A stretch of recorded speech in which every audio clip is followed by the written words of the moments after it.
Okay, so what am I doing with gloves and a mallet? I will show you. This is my surprise.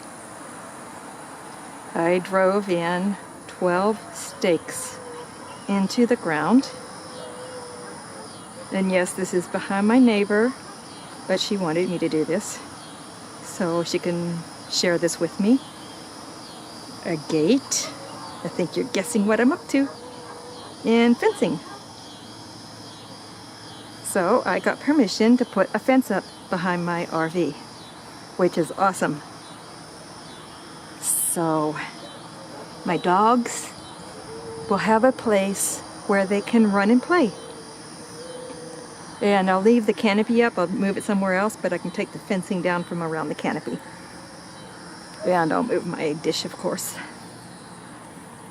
And I need one more post, of course, to put in between these two. No big deal. I'll go get another post tomorrow.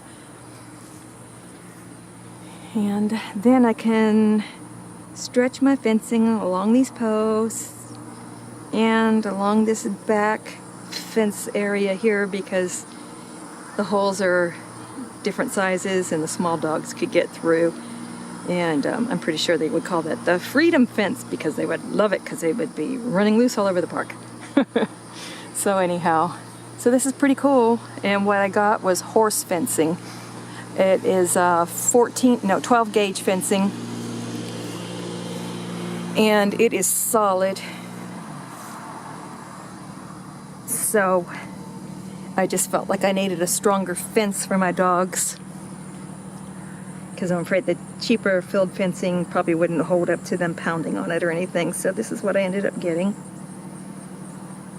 So it's not a bad project. And maybe by tomorrow or so, I will have a fence up. But I still have to wait for all this mud to dry. Actually, I'm going to go get some more gravel and kind of sprinkle some over these really bad muddy areas.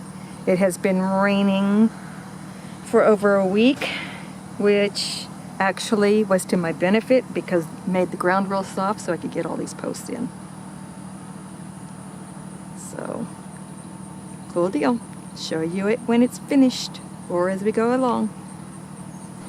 Okay, so I'm ready to start unrolling my fencing. Got all my posts in. Actually, I should move those chairs. Get them out of the way before I start. But anyhow, got all my posts in. This fencing is very heavy because it's horse fencing, not lightweight field fencing. And I bought some bolt cutters because they told me that would be a lot easier to use than wire cutters, which will save my hands, my gloves, my tie down things. Kind of wish I'd have gotten some heavy duty zip ties. I didn't think about it to help stabilize it all while I build it, but we'll see. And actually I have ratchet straps on my cargo carrier, which I probably should take off and use those to stretch the fence with. I think that would work. Okay, let's get started.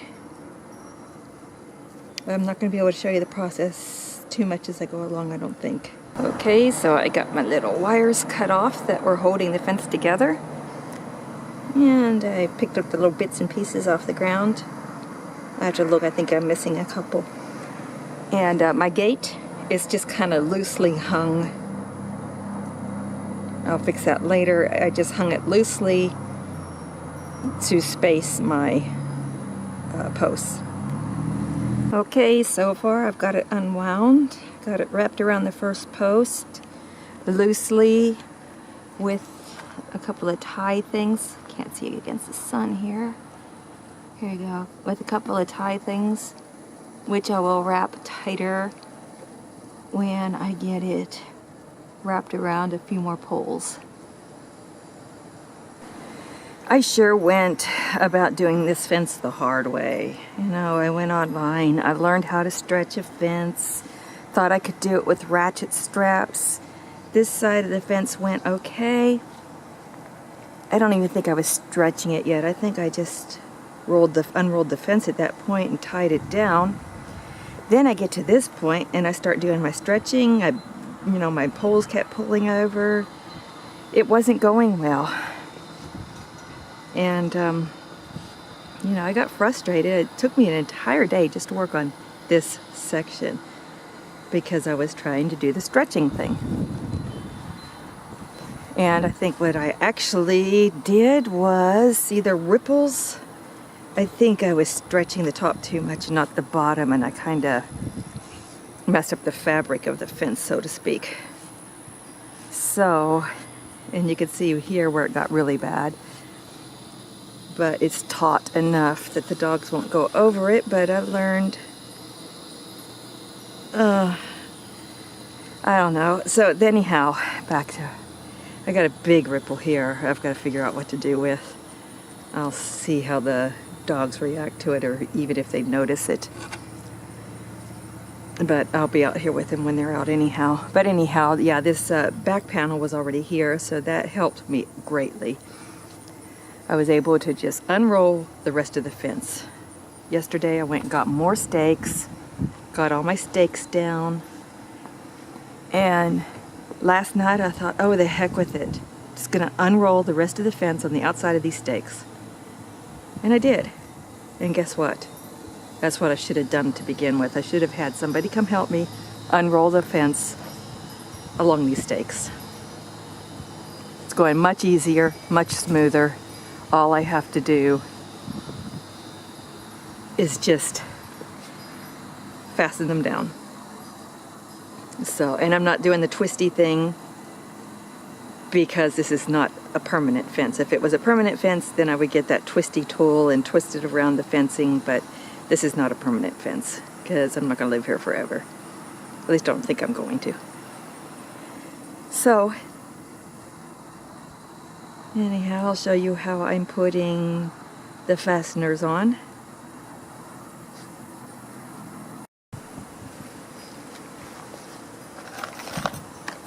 Over here I have a bucket of fasteners. Here's what they look like. And what I'm doing is, to make it easier, I am bending this part with a pair of pliers. Bending it sideways a little more so I can catch it on the fence easier. And I slip, caught on that thing. I don't know if you'll be able to see that. I slip that part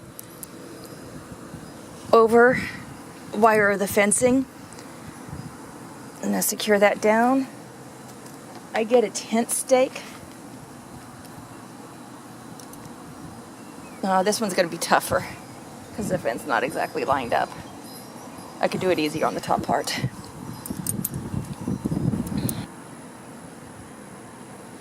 Okay, then I will wrap this wire around one of the wires. Pull this one around. I think I have to do it the other way. It just depends on your angle and what works best for you. There we go. Take a tent stake.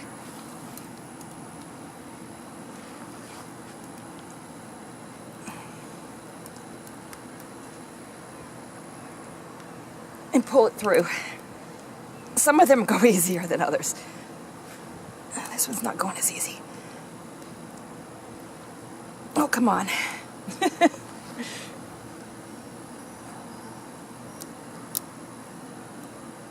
There we go. And then I take my pliers and just clip it down.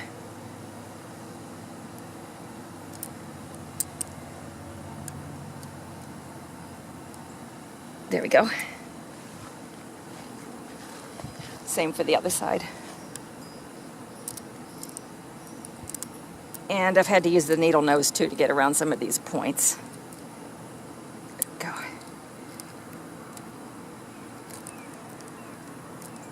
There. And that's all there is to it. So I'll go and finish. I have 1, 2, 3, 4, 5, 6 more posts to go. I'll have this fencing done today. Yay! Okay, so I got my gate hung. I'm almost finished. Just have to go down this row and remove the temporary zip ties and clamp them down with the wires. So that's 3 more posts to do. But as suspected, when I tried to close the gate, this is what happened. Let's see if that catches it.